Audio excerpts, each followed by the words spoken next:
nombre del Padre, y del Hijo, y del Espíritu Santo. Amén. Con esta meditación vamos a ya cambiar de disco, por así decirlo, y entrar en un encuentro con nuestro Señor Jesucristo. Ustedes saben, creo que se los dije la vez pasada, una plática es un momento para aprender algo. Y una meditación es un momento para encontrar a alguien.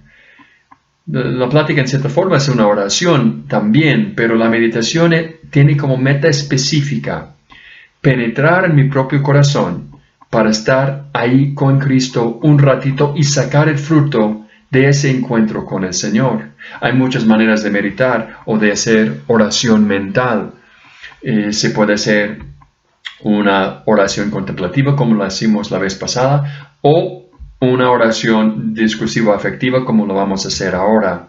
Lo más importante de cualquier tipo de oración mental es ese momento de silencio, no de reflexión ni siquiera, sino de silencio cuando estoy unido al Señor. Entonces, en una meditación discursiva afectiva, la idea es analizar, reflexionar, buscar entender algunas ideas, y al hacer eso creo una presencia del Señor, o voy profundizando, voy recibiendo luz, y después cierro los ojos, entro en mí y hablo directamente con el Señor. Ya no estoy escuchando nada, ya no estoy leyendo nada, ya no estoy escribiendo nada, estoy en mi corazón hablando con Jesús. Eso es el fin de la oración. Buscar ese momento. Y cuanto más crecemos en la santidad, tanto menos necesitamos leer, tanto menos necesitamos reflexionar. Simplemente buscamos mantener y alargar ese momento de silencio y de unión con Cristo, donde le estamos diciendo que lo queremos, estamos diciéndole gracias por todo lo que nos ha dado, le estamos dando vueltas sobre lo que acabamos de leer o entender, diciéndole, pues ayúdame con esto. O simplemente estamos en su presencia, sin decir nada. Es un momento de gozo, de encuentro, de unión. Eso es lo que vamos a buscar en la oración mental. Para algunos, pues ese momento dura 30 segundos, 15 segundos, 1 minuto, 3 minutos y poco más. Hay que volver a leer, hay que volver a reflexionar para poder entrar en ese momento. Vamos a buscar entonces hacer una meditación discursiva afectiva sobre la Eucaristía. Y cuando nosotros hacemos una meditación, siempre debemos tener una petición, un fin. ¿Por qué estoy buscando rezar sobre este tema en particular? Es porque yo quiero algo. Cuando nosotros hacemos nuestras meditaciones en casa, siempre podemos coger el Evangelio y simplemente a ver qué me toca. Está bien. Pero cuando quieres crecer más en la vida espiritual, entonces debes de comenzar a decir, yo quiero meditar sobre la humildad, porque soy orgulloso y necesito profundizar más ese tema de la humildad. O yo soy una persona muy egoísta y necesito meditar sobre la caridad. Entonces, cuando yo medito, busco una virtud o lo que más necesito, y busco un libro o un texto del Evangelio que me ayudará a penetrar esa virtud. Y mi petición, lo que yo estoy buscando es entonces crecer. Nosotros tenemos una petición para esta meditación, y la petición va a ser, Señor, dame la gracia de entender mejor la Eucaristía. ¿De qué se trata la Eucaristía? De valorar, entender mejor la Eucaristía, para después amar más la Eucaristía. Quizá en este tiempo de pandemia hemos crecido en el amor a la Eucaristía porque no podemos comulgar, o ustedes al menos. Entonces quiero conocer, entender más la Eucaristía, para amar más la Eucaristía, para vivir mejor la misa. Entonces esto en la meditación, cuando hay una pausa, en el momento de silencio, cuando yo ya he reflexionado, he escuchado lo que ha dicho el Padre, me ha impactado o no, entro en mi corazón y comienzo a hablar con Cristo. Le puedo hablar de cualquier cosa, le puedo decir simplemente, Señor, yo te quiero. Pero también, ya que eso es una meditación discursiva afectiva, debemos Debemos buscar, decirle una y otra vez, Señor, ayúdame a entender más la Eucaristía. Quiero amar más la Eucaristía. Dame la gracia de vivir mejor la Eucaristía. Y eso es como refrán. La petición es como refrán que vamos repitiendo durante la meditación. Vamos a comenzar entonces, como lo hicimos la vez pasada. De nuevo, si algo les digo resuena, pueden poner pausa en la computadora y quedarte ahí y buscar profundizar, buscar hablar con Dios de ese punto. Entonces, vamos a comenzar con un acto de fe. Quitar todos los ruidos que hay que nos rodean, ponerme en un lugar de silencio, quizá incluso de oscuridad, quizá encender una vela, quizá incluso en esa primera parte donde hay los actos preparatorios, podríamos incluso poner alguna musiquita cristiana o de meditación que me ayude a preparar el espíritu. Comenzamos con un acto de fe. Recuerden que hacer un acto de fe significa decir con mis palabras a Dios que yo creo en Él, que yo creo que está conmigo. Entonces yo haré para ustedes un acto de fe, pero después hagan ustedes mismas un acto de fe con sus propias palabras. Entonces yo diría así: Señor, aquí estoy en mi mesa, estoy en una silla, estoy en una esquina, estoy en un altarcito y sé que estás conmigo. En la plática vimos que hay al menos 7 tipos de presencia del Señor, según lo que decía Sacrosanctum Concilium. Y no menciona una octava presencia, que es la presencia de Dios en mi corazón por la gracia. Entonces, yo sé, Señor, que yo estoy en gracia, o al menos creo y espero y creo que estoy en gracia. Entonces sé que estás conmigo, sé que estás aquí, sé que me quieres hablar. Entonces creo. Ayuda mi falta de fe. Haz que crezca mi fe. Un acto de fe. Ojalá con eso vayamos encerrándonos en nosotros mismos, quitando las cosas del alrededor y damos un paso más. Señor, ya que estás conmigo, te quiero decir que te quiero. Eso para mí es lo más importante, decirle que tú eres mi Dios, que te quiero con todo mi corazón. Te quiero porque eres grande, te quiero porque eres humilde, te quiero porque me has salvado, te quiero por los dones que me has dado, te quiero. Entonces que cada uno busque decir al Señor una palabra de amor. Eso es el acto de amor. Como pueden ver, esos actos pueden durar 10 segundos, pueden durar 3, 4, 5 minutos. Lo que me ayuda, lo que sale de mi corazón. Un tercer acto sería un acto de humildad, porque si Dios está conmigo y le estoy amando, de repente me doy cuenta, pero ¿quién es ese Señor? O sea, ¿quién soy yo?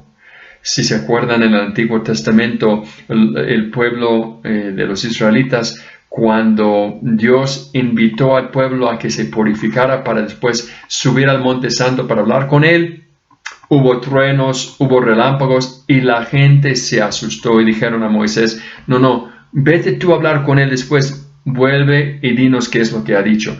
Nos da miedo estar con el Señor. Recuerden también, el primer don del Espíritu Santo es el temor de Dios, que es tener ese respeto ante Dios que nos lleva eventualmente a la sabiduría. No es un miedo servil, es un miedo de respeto, es un miedo de humildad. ¿Quién soy yo para rezar? ¿Quién soy yo para presentar una oración a Dios? ¿Quién soy yo para presumir o para pensar que Dios esté aquí conmigo? Pues así es, pero debemos de ser humildes también. Entonces un acto de humildad es, Señor, qué poca cosa soy, qué pecador soy. Aquí estoy, te necesito, soy un mendigo en necesidad. Ayúdame, tócame por favor, lléname de fe y esperanza y amor. Y sobre todo, lléname de ese amor a la Eucaristía. Ayúdame. Humildad. Pasamos a otro acto que podría ser el acto de agradecimiento. Señor, te agradezco porque me has dado tantas cosas. Me has dado un acto de fe, de amor y de humildad ya hasta este momento. Has estado aquí conmigo. ¿Cómo no puedo agradecerte? Podría pasar todo lo que queda de esta hora agradeciéndote. Eres grande, eres maravilloso. Un acto de gratitud.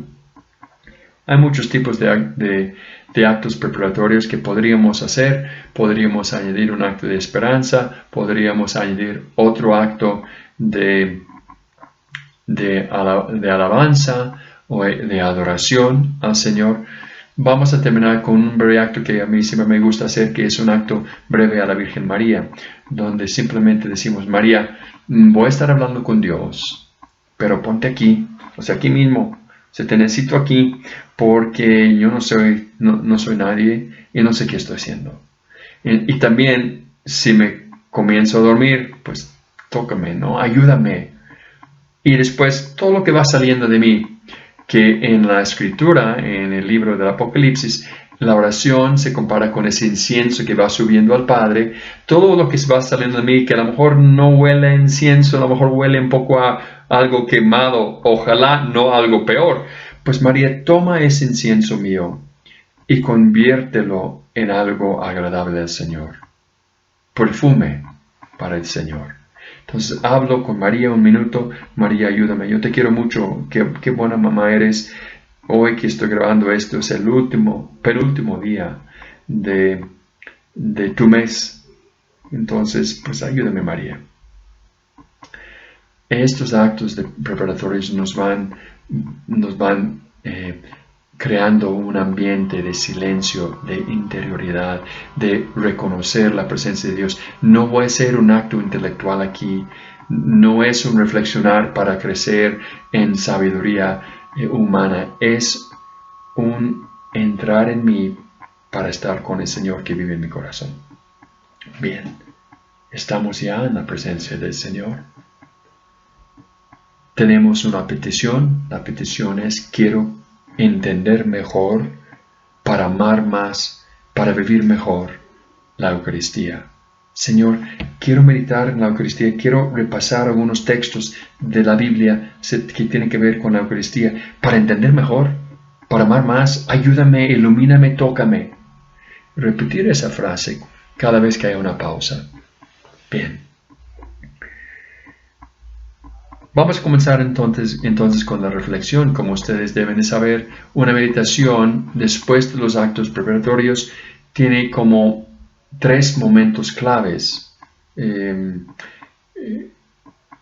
momentos de profundidad. El primer momento sería el reflexionar. Leer, reflexionar, comparar lo que estoy leyendo con mi vida, buscar entender lo que estoy meditándose de qué se trata esto, reflexionar, y después de reflexionar, hablar con Dios de lo que acabo de ver. Entonces, he visto, por ejemplo, que la Eucaristía es tremenda y no sé qué. Bien, después de ver esto, ya dejo la pluma de lado, dejo de leer y escribir y comienzo a hablar con Dios, el coloquio. Entonces, buscar reflexionar, entender, pues un coloquio: Señor, aquí estoy, acabo de ver este punto, qué maravilloso, yo te quiero, ayúdame, estoy contigo, etc. Hablar a Dios. Y el tercer punto, el más profundo, que no siempre sucede, es un don de Dios, es que llega un momento cuando simplemente siento la presencia del Señor. He estado, Señor, yo te quiero, he estado diciendo una palabra a Dios, una oración a Dios, y de repente me faltan las palabras. De repente simplemente me quedo en silencio, gozando la cercanía del Señor. Es lo que queremos hacer en la meditación. Reflexionar, y la reflexión la voy a hacer yo, les voy a decir muchas ideas. Cuando termino un punto, pueden poner pause y después hacer tu propia reflexión y tu propia oración al Señor. Señor, el Padre ha dicho esto, pues yo pienso así, yo quiero así, ayúdame. Y decir tu propia oración. Y si llega la posibilidad, ya no decir nada, estar en silencio un minuto, gozando la presencia del Señor. Bien, vamos a comenzar entonces la reflexión, la parte de reflexión. Comenzamos con una introducción y después en un primer punto. La introducción es la siguiente, ya que vamos a hablar y meditar en la Eucaristía, podríamos fácilmente coger de los evangelios sinópticos donde hablan de la institución de la Eucaristía. Pero yo creo que es mucho más interesante tomar el Evangelio de Juan por varias razones. Juan es el Evangelio de los signos. En vez de concentrarse en un desarrollo cronológico de la vida de Cristo, que más o menos es lo que hacen los sinópticos, Juan, que también sigue una cronología, o sea, no comienza con la muerte de Cristo y termina con el nacimiento, no, hay una cronología, pero él se concentra en unos elementos particularmente especiales para él, donde él ve el cumplimiento de la promesa del Padre del Antiguo Testamento, o donde él ve unos mensajes particularmente sublimes que no mencionaron los sinópticos. Entonces, viendo las cosas así, cuando leemos el Evangelio de Juan y analizamos la última cena, no nos debe de sorprender ver que mientras en los sinópticos el relato de la última cena dura un párrafo, 2 párrafos, en el Evangelio de Juan, de los 21 capítulos que son, 5 tienen que ver con la última cena. O sea, una cuarta parte del Evangelio de Juan es la última cena. Impresionante. Sí nos debe de sorprender el hecho de que en esos 5 capítulos, y eso sí es muy sorprendente, en esos 5 capítulos no hay ninguna mención de la Eucaristía. O sea, el punto principal, el porqué de la última cena, Juan no lo menciona. ¿Qué pasa? Yo creo, y también los padres de la iglesia lo han reflexionado así, porque Juan ve en otro elemento que no mencionaron los sinópticos, ve en otro elemento toda la esencia de actitudes, de significados que hay en la Eucaristía. Y ese evento es el lavatorio de los pies. Entonces los sinópticos no mencionan el lavatorio de los pies, Juan sí, porque Juan al contemplar el lavatorio de los pies se da cuenta que, pues se dan cuenta ustedes que aquí pues hay humildad, hay servicio, hay amor, hay X, Y, Z, todo lo que hay también dentro de la Eucaristía. Entonces, Juan, tomando esa escena, deja fuera la Eucaristía y nos invita a nosotros a contemplar el lavatorio de los pies como elemento simbólico, con una interpretación simbólica de qué es lo que está pasando en la Eucaristía. Entonces, vamos a meditar ese pasaje. Vamos a leerlo. Ustedes ojalá tengan cerca sus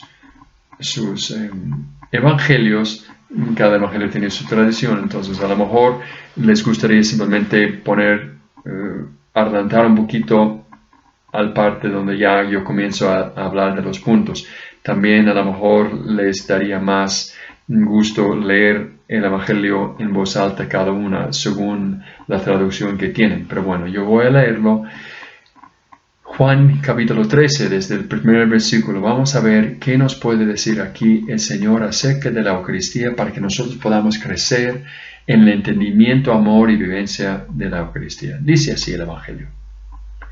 Antes de la fiesta de la Pascua, sabiendo Jesús que había llegado su hora para pasar de este mundo al Padre, como había amado a los suyos que estaban en el mundo, los amó hasta el fin. Durante la cena, como el diablo ya había puesto en el corazón de Judas, hijo de Simón Iscariote, que lo entregara, y sabiendo Jesús que el Padre había puesto todas las cosas en sus manos, y que él había salido de Dios y a Dios volvía, se levantó de la cena, se quitó el manto y tomando una toalla, se ciñó con ella. Luego echó agua en una vasija y comenzó a lavar los pies de los discípulos y a secarlos con la toalla con que estaba ceñido. Entonces llegó a Simón Pedro, y éste le dijo: Señor, ¿tú me lavas los pies a mí?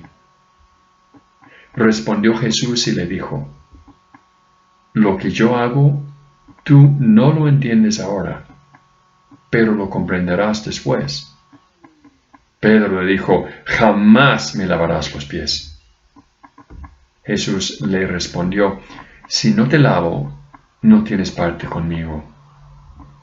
Le dijo Simón Pedro: Señor, entonces, no solo mis pies, sino también las manos y la cabeza.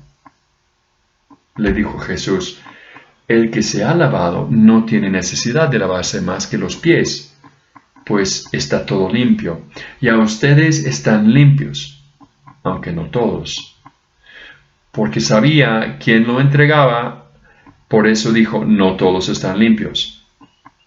Así que después de haberles lavado los pies, tomó su manto, se volvió a sentar a la mesa y les dijo: ¿Entienden lo que les he hecho? Ustedes me llaman maestro y señor, y dicen bien, porque lo soy. Pues bien, si yo, el Señor y el Maestro, lavé sus pies, también ustedes deben lavarse los pies los unos a los otros. Porque ejemplo les he dado, para que así como yo se los hice, también ustedes lo hagan. Pues aquí un evangelio tremendamente profundo, con varios puntos.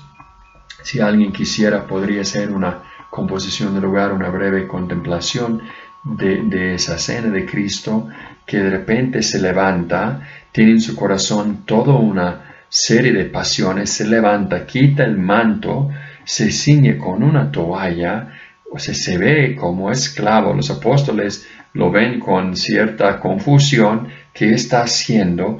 Comienza con una jofaina y con agua y empieza a lavar los pies de los discípulos. Y ellos, ¿qué está haciendo? Imagínense si yo se lavara la piel de ustedes, si les lavara los pies de ustedes. De repente están en mi oficina y les estoy dando dirección espiritual. De repente digo: señora, no diga más, un momento.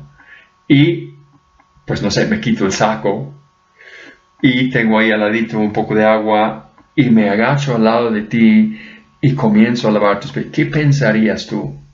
Yo no sé qué pensaría yo. Digo, si alguien me hiciera esto, me sentiría muy raro. Y tratándose del Señor, híjole, que no, por eso Pedro también tenía esa reacción tan fuerte. ¿Qué está pasando al Señor? ¿Qué le pasa? Quizás sería interesante simplemente buscar sentir a mi pie en las manos de Jesús. ¿Cómo tiene mi pie? O sea, con cuánto amor es Dios, es mi creador. Él creó ese pie. ¿Y cuánto habrá sufrido ese pie? O sea, cuántos kilómetros hemos cambiado por sendas no fáciles, por muchas dificultades. Entonces, lo que representa el pie es mucho caminar, mucho trabajo, mucho... ¿no? Y el Señor que lava los pies. Bellísimo. Pero yo quiero entrar más bien con unas reflexiones que a lo mejor nos pueden ayudar a entender mejor, que es nuestro fin de esta meditación, entender mejor la Eucaristía, para amar más la Eucaristía, para vivir mejor la Eucaristía. Entonces vamos a ver varios puntos. Tengo aquí 7. A ver si hacemos todos esos puntos. De nuevo, si un punto le ayuda y te gusta de forma especial, ponga pausa y entra en ti y reza con el Señor. Si no te gusta nada, pues bien, escucha todo hasta el final y después da gracias a Dios. Pero Aquí se trata de buscar ese momento de interioridad, no solo de escuchar al Padre. Escucharme a mí es perder el tiempo. Escuchamos al Padre para ver si Dios me ilumina para entrar en mí. Bueno, primer punto. Dice la Escritura, sabiendo que había llegado su hora de pasar al Padre, pero había llegado su hora. Esa palabra para Juan es importantísima. La hora de Dios.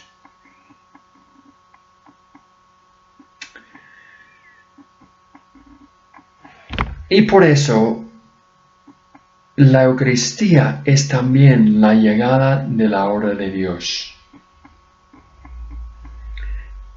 La Eucaristía es un recuerdo vivo de la hora de Dios.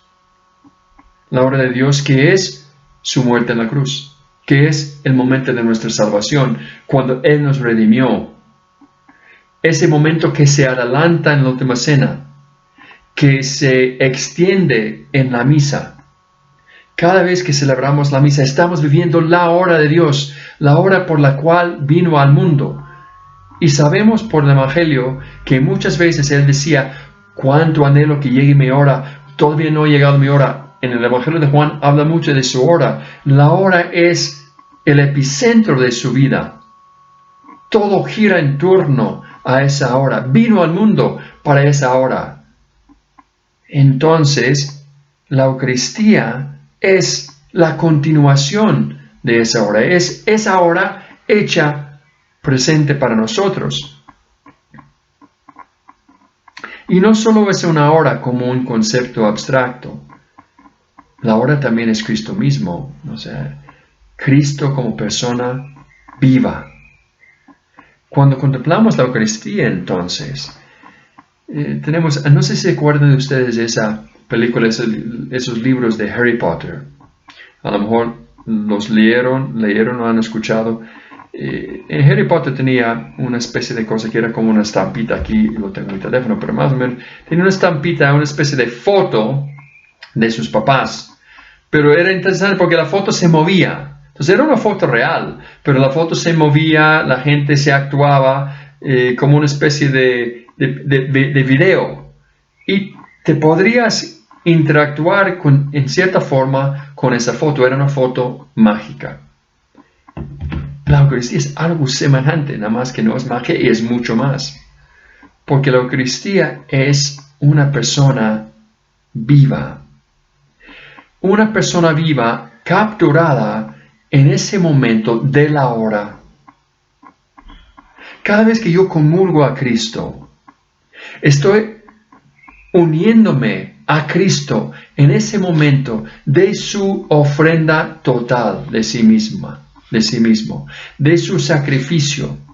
Cuando yo comulgo, puedo saborear su dolor en la cruz, su angustia por la perdición de los pecadores, su gran amor por morir por mí, su gran deseo de estar conmigo. Todo eso lo puedo saborear en la Eucaristía. La Eucaristía es una figura física de la hora de Jesús, de la persona de Jesús. Entonces, todo lo que podemos imaginarnos de la última cena y de la muerte y pasión y muerte de Cristo se concentra en la Eucaristía. Vamos a decirlo de otra forma. Cuando yo voy a cocer un pan o hacer un pan, yo no sé hacerlo, soy hombre, no soy mujer, pero supongo que tomo algo de harina, después tomo algo de agua, después a lo mejor pongo un poco de sabor. Los padres de aquí seguramente pondrían Miguelito. Pongo algo, a lo mejor también tengo que poner, ¿cómo se llama? La levadura. A lo mejor pongo una que otra cosa más. Y después hago una bolita y lo pongo en el horno. Bueno, todos esos ingredientes para la Eucaristía no son harina, agua, etc. La Eucaristía está hecha de un montón de ingredientes que son los sentimientos de Jesús, los pensamientos de Jesús, los deseos de Jesús, las preocupaciones de Jesús. Todo eso lo que Él vivió en la última cena, sobre todo en la pasión y muerte, está dentro de la Eucaristía, vivo en la Eucaristía. Y cada vez que yo comulgo, me comulgo con ese Cristo que ha muerto y también ha resucitado por mí. La hora, sabiendo que había llegado su hora, todo lo que él sabía, todo lo que él sentía, está presente en la Eucaristía. Es el momento de la salvación. Los israelitas también vivieron un momento semejante porque vivieron el Éxodo. Y del Éxodo es donde sacaron ellos la Pascua. Nuestra Pascua es el cumplimiento de su Pascua. Su Pascua fue una especie de sombra, símbolo de la Pascua de nuestro Señor. ¿Qué pasó en su Pascua? En su Éxodo, Dios les salvó del poder del faraón. Les sacó de Egipto. ¿Qué pasa en nuestra Pascua? Nuestra salvación. Cristo nos saca del poder del diablo, nos redime, nos da la salvación. Bueno, para ellos era muy importante ese rescate físico. Le sacaron de un pueblo, de una tiranía. Lo nuestro es espiritual. Y ellos, viendo la importancia de ese momento, dijeron, o mejor dicho, Moisés ordenó que se celebrara ese momento con frecuencia. Dice así en Éxodo: este será un día memorable para vosotros y lo celebraréis como fiesta en honor del Señor. De generación en generación decretaréis que sea fiesta para siempre. No se pueden olvidar de ese momento. ¿Qué dice Cristo en el Evangelio? No de Juan, sino en los sinópticos. Dice: hagan esto en conmemoración mía. Recordar la hora de salvación, ese momento intenso. No podemos dejar pasar el tiempo sin recordar esa hora, lo que Dios ha hecho por nosotros. Mire, si alguno de ustedes, eso lo digo como ejemplo a veces, si alguno de ustedes viera que mi padre está muy flaco, ¿qué le pasa? No, a lo mejor el padre, a lo mejor me falta un riñón, señoras. Y estoy todo flacucho, que no estoy flacucho, bueno, un poquito, porque me falta un riñón, lo cual no es verdad. Más bien porque nos ha faltado comida, aunque ustedes han sido súper generosas. Paréntesis, estamos haciendo mucho ayuno en estos días por el COVID. El viernes pasado también, entonces estamos haciendo el viernes en esos días con la conferencia episcopal ayuno. Bueno, de todos modos, me falta un riñón. Y uno de ustedes dice: padre, pues, aunque no sea del mismo tamaño, te presto mi riñón, te entrego mi riñón, y funciona. ¿Ustedes creen que después de una semana me olvidaría? No, cada año que recordaría. A veces fue el día hace un año cuando la señora me dio el riñón, y seguramente durante muchos días estaría pasándole notas: señora, muchos días no sabe cómo, y dándole updates de cómo me siento, porque estoy emocionado porque alguien me ha salvado la vida dándome un riñón. Cristo no nos ha dado un riñón, nos ha dado la vida, ha tomado la cruz en nuestro lugar. Entonces, recordarlo, hacer esto en conmemoración mía, que sea fiesta para siempre, de generación en generación, no se pueden olvidar. La misa no es opcional. Hay que recordar esa hora de Cristo, lo que significó para Él, lo que Él sintió en ese momento. Hay que comulgar con eso, hay que ser agradecidos por eso. Entonces pueden ver que nada más esa primera fase capta todo lo que Cristo estaba pensando cuando empezó a fraccionar el pan y darlo a los apóstoles. Hagan esto en conmemoración mía. Eso termina el primer punto. Si alguien quiere hacer una pausa para decir todo lo que hay en la Eucaristía. Y yo a veces, cuando comulgo, pues estoy como aburrido. ¿No? Bien, la necesidad. Segundo punto. Sigue el Evangelio, dice: los amó hasta el extremo. Sabemos por otras partes del Evangelio que el extremo significa dar la vida. Los amó hasta el extremo. Pues acabamos de decir que la Eucaristía es el revivir la muerte pasión, muerte y también resurrección del Señor.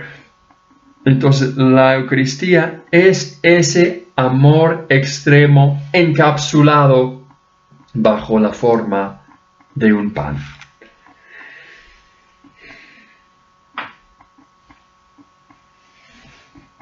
Y Juan, en el Evangelio, para describir qué significa el amor extremo, no solo se trata de la muerte sí es grave, sino también se trata de la kenosis de nuestro Señor. Kenosis es una palabra griega que significa el bajarse, el humillarse, el despojarse de nuestro Señor. Y ahí también, incluso podríamos decir más, vemos el amor extremo de Dios.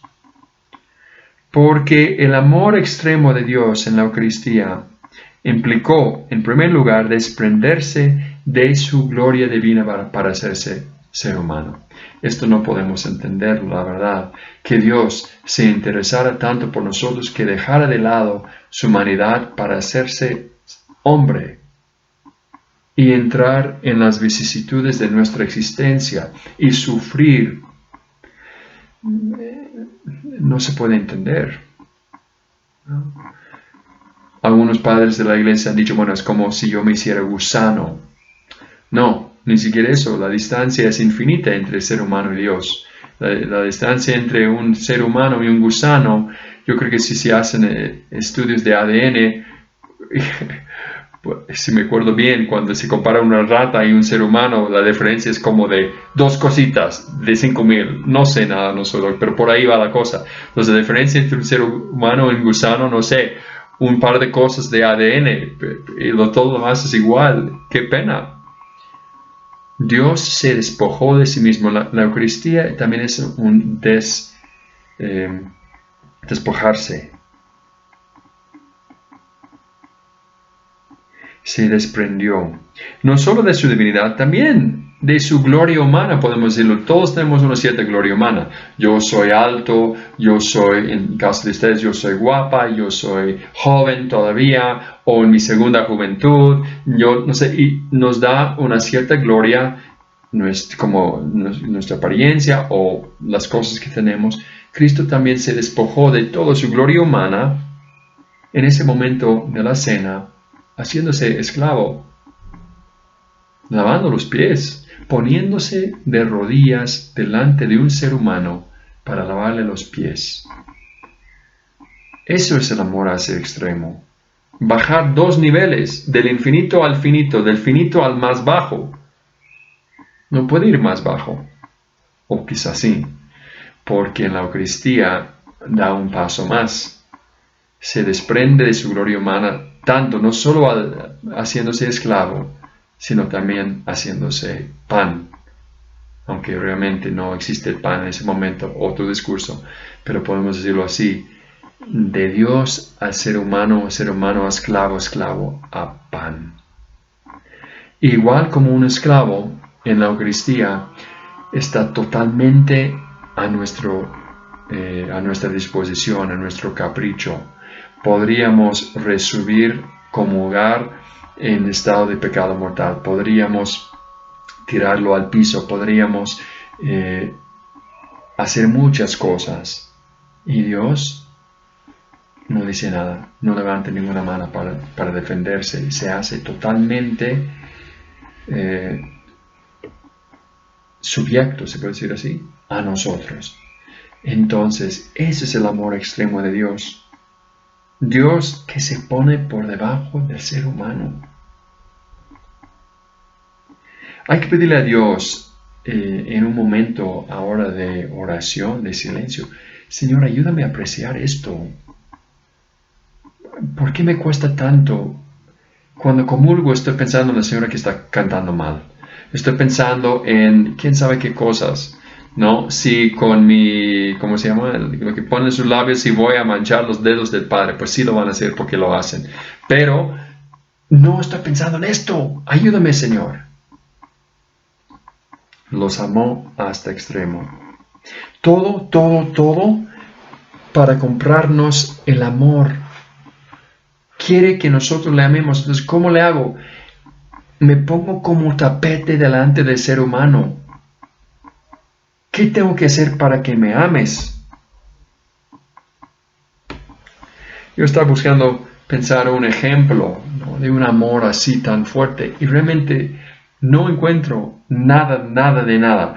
En el internet, que es un buen medio para distraerse, pero también para encontrar ejemplos, si pones, no lo hice, yo lo encontré, pero si pones mejor historia de amor, a lo mejor te salta la historia de Eduardo VIII de Inglaterra.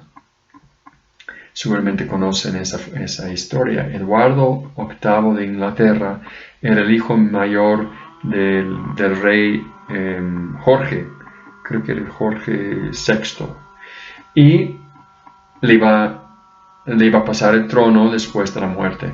¿Y qué es lo que pasa? Muere Jorge y Eduardo comienza a ser rey. Pero imagínense, ser rey, ¿no? Ser rey de todo un país y toda la responsabilidad, pero la fama, y era un rey bastante querido. Pero había una estipulación, no sé si ya la quitaron, una estipulación en la ley de Inglaterra de que el rey no podía casarse con una divorciada. Y claro, este hombre había conocido a una americana divorciada, se enamoró de ella y eligió dejar su trono y hacerse una persona más o menos normal con tal de ganar el amor de esa mujer. Prefirió dejar el trono, su regalidad, o su realidad, no sé, su regalidad para ganar el amor de esa mujer. Pues Cristo, de nuevo, ha hecho mucho más, de infinidad a la mortalidad, a ser finito, y de ahí a ser esclavo, y ahí como Eucaristía, ser otra cosa, ni siquiera ser humano, aunque obviamente en apariencia, porque en la Eucaristía está Cristo presente.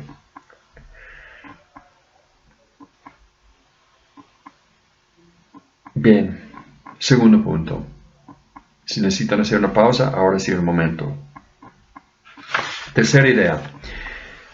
Una idea muy breve es que Pedro resiste. Hemos visto que Pedro, cuando Cristo comienza a lavar los pies, yo creo que sería una reacción normal. Yo me acuerdo cuando nos visitó el padre Álvaro, cuando era director general, y yo era superior en la comunidad de Alemania, y pues le empecé a mostrar la casa, y en un momento dado llegamos a una puerta, y yo le digo, padre, por favor, usted primero. Y él dice, no, padre, usted primero. Pero es el superior, es el grande, entonces me dio pena, no pude.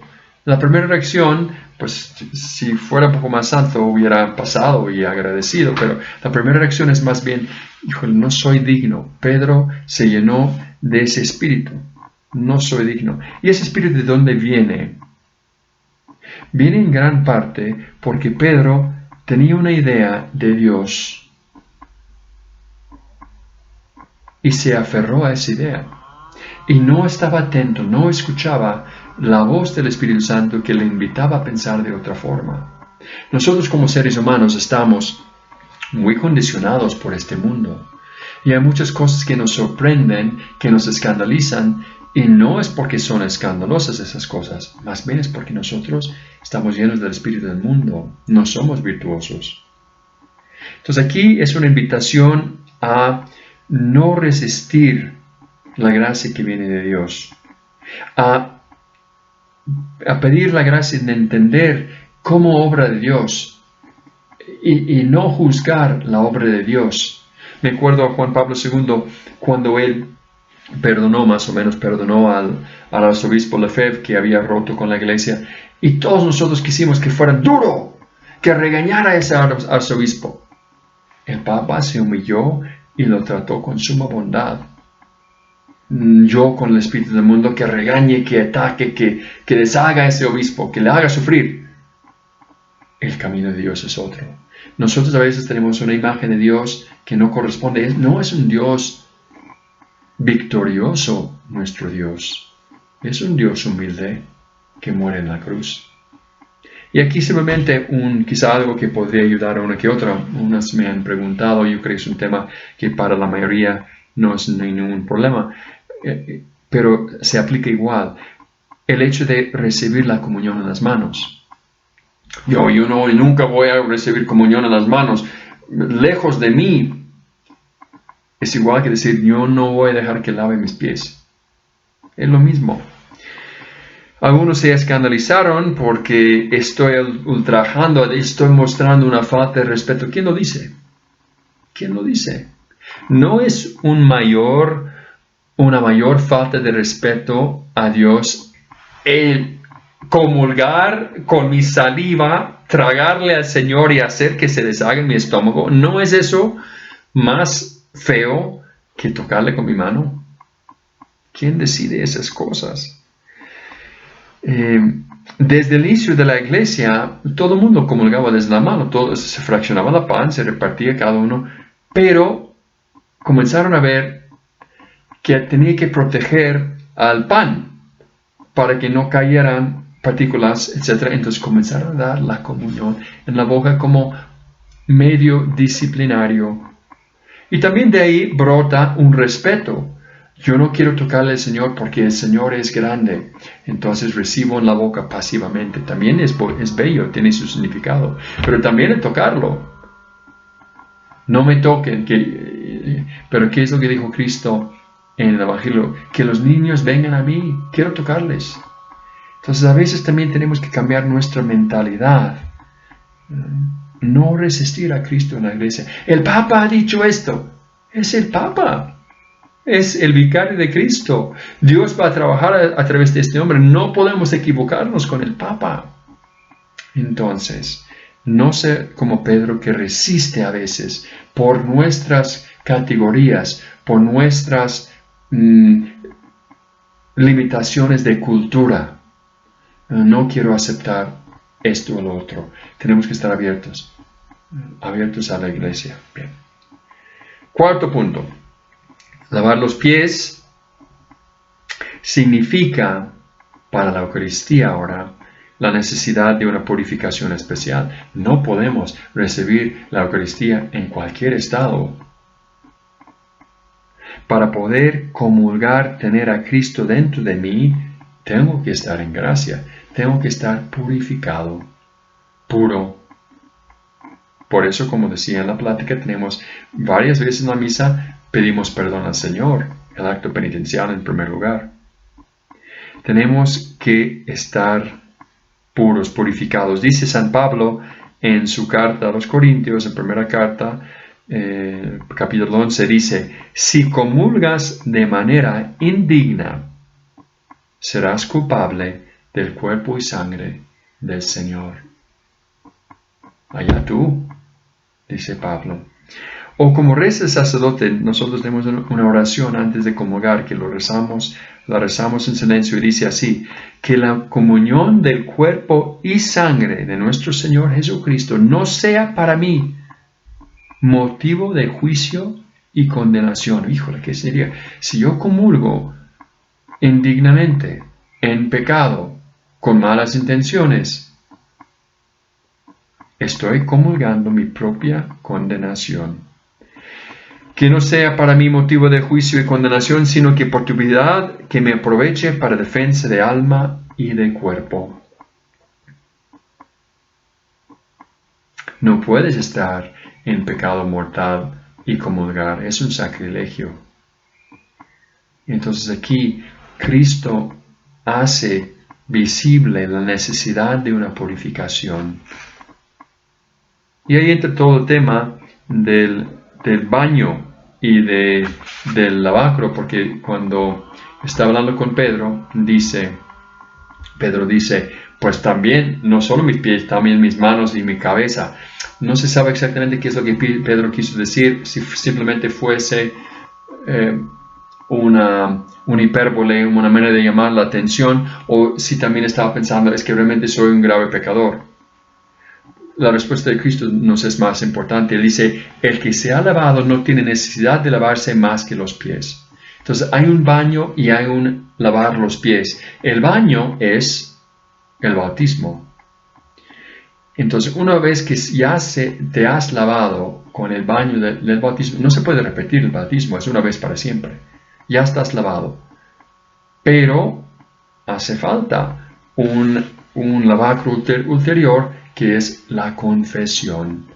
O, si no tenemos pecados graves, a menos el acto penitencial. Por eso, si se acuerdan, cada vez que damos la comunión los jueves en la Eucarística, o cuando uno recibe la comunión fuera de la misa, hay cosas imprescindibles para ese breve rito. Uno es el acto penitencial. Si yo llego tarde a la misa, no de domingo, pero un día normal, si yo hago un acto de penitencia, el confiteor, y rezo el Padre Nuestro, puedo comulgar. Entonces, pero el acto de contrición es muy importante para poder comulgar. Entonces, necesito estar en un estado de alerta, de purificación para poder comulgarle al Señor. ¿Cómo está mi corazón cuando yo recibo al Señor? Si yo recibo al Señor con malos pensamientos o con problemas que pesan sobre mi corazón, si no son graves, mortales, pues es bueno comulgar porque Dios me dará la gracia para ir limpiando esas cosas. El comulgar también perdona pecados, pero queremos llegar lo mejor posible. ¿Y cómo nos lava o cómo nos purificamos? Es Cristo quien lo hace. Yo no me puedo purificar. Dios no nos da el agua y dice, ahora tú, lávate los pies. La purificación viene del Señor. El Papa Benedicto, en una de sus homilías para el Jueves Santo, decía que Cristo nos lava sobre todo con dos medios, la palabra y su amor. Y el Papa iba explicando que Dios nos purifica a través de la palabra, el Evangelio sobre todo, pero la palabra. Entonces, cada vez que nosotros meditamos la palabra de Dios, no solo está presente Dios de modo especial en la palabra, sino también nos va purificando, nos va iluminando la mente, nos va llevando por caminos nuevos de santidad. Lo digo de otra forma. Si yo todo el día estoy pensando en el mal que me han hecho, voy a ser una persona negativa, triste, enojada, de mal humor, cascarrabias, etc. Si yo todo el día estoy pensando en cosas positivas, en el sol, no sé, en las señoras de la sección, en miles de cosas positivas, voy a ser una persona de luz, de alegría. Lo mismo con la palabra de Cristo. No lo mismo, porque la palabra de Cristo es eficaz en sí. Es más allá, va más allá de la magia. Es una palabra viva. Entonces, si yo medito, si yo contemplo, si yo leo mucho la palabra de Dios, me va purificando, me va haciendo otra persona. Muchos santos de la iglesia han tenido partes de la Biblia guardadas en la memoria y las repetían mucho. Y así también pues llegaron a ser muy santos. Entonces, Cristo me lava a través de la palabra, Cristo me lava a través del amor. El Papa Benedicto habla del amor, dice el amor porque cuando muere en la cruz es el momento del amor. Sale su sangre, muere, sale su sangre y esa sangre representa los sacramentos. Cristo me purifica a través de los sacramentos, especialmente la confesión, palabra y sacramentos.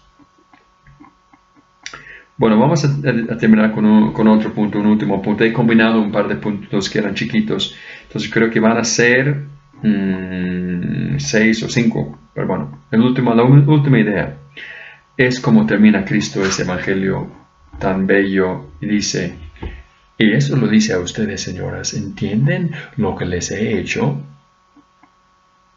No estoy haciendo aquí un show. ¿Entienden qué es lo que quiero decir con eso? Y también con la Eucaristía. Ustedes me llaman maestro y señor, y está bien porque lo soy. Si yo, quien soy el Señor, te lavo los pies, tú también tienes que lavar los pies a los demás. Y esto es signo esencial de la Eucaristía. Porque la Eucaristía es como semilla que muere dentro de nosotros, en la raya dentro de nosotros, para dar fruto. Si no da fruto de caridad, no he comulgado bien, no he comulgado al Señor. la Eucaristía tiene que terminar con la caridad. Así como yo se los hice, ustedes también lo hagan. El servicio, la Eucaristía es servicio, es entrega, es servicio a los demás, es imitarle a Cristo, quien se puso o se quitó el manto y se puso esa toalla para ser esclavo para los demás. La Eucaristía me está invitando a ser esclavo de los demás. Una auténtica participación en la misa lleva a la comunión fraterna, lleva al servicio. La Eucaristía, tengo que ser yo Eucaristía para los demás. Tengo que entrar en el corazón de los demás, comunicarles en amor, morir a mí mismo para los demás. Ser Eucaristía. Esto es lo que Cristo nos pide. ¿Qué sirve poner mi ofrenda en el altar si estoy enojado con mi hermano? Mejor que sería dejar mi ofrenda, ir con mi hermano y pedir perdón y después volver a dar mi ofrenda. No puedo recibir la Eucaristía si no tengo como intención amar a los demás. ¿Cómo vivo el amor a los hermanos? Entonces, señoras, Dios nos está pidiendo en esta meditación una mayor comprensión de la Eucaristía a través de ese símbolo que fue un hecho real, pero con un significado simbólico muy intenso del lavatorio de los pies. Es otra manera de ver la Eucaristía. Hace unos días leí un libro sobre el impresionismo, ese movimiento artístico en Francia al final del siglo XIX. Y ahí la gran diferencia, dicen ellos, es cuando uno pintaba antes, buscábamos mostrar cómo se veían las cosas. En el impresionismo uno pinta no cómo se ven las cosas, sino cómo yo veo las cosas. La impresión que me hacen las cosas. Entonces quizá si yo pintara, no sé, esa pelota, pues esa pelota la pintaría, si quiero mostrar cómo es, pues lo pintaría medio verde amarillo, con las cosas rojitas y circular y tal. Pero si yo quisiera pintar el efecto que me causa esa pelota, lo que yo siento ante esa pelota, a lo mejor la pintaría de otra forma. A lo mejor la pintaría, no sé, con púas, o la pintaría de otro color, o la pintaría con rayos que salen porque me encanta esa pelota, no sé. El lavatorio de los pies es un impresionismo de lo que Cristo nos quiere comunicar con la Eucaristía.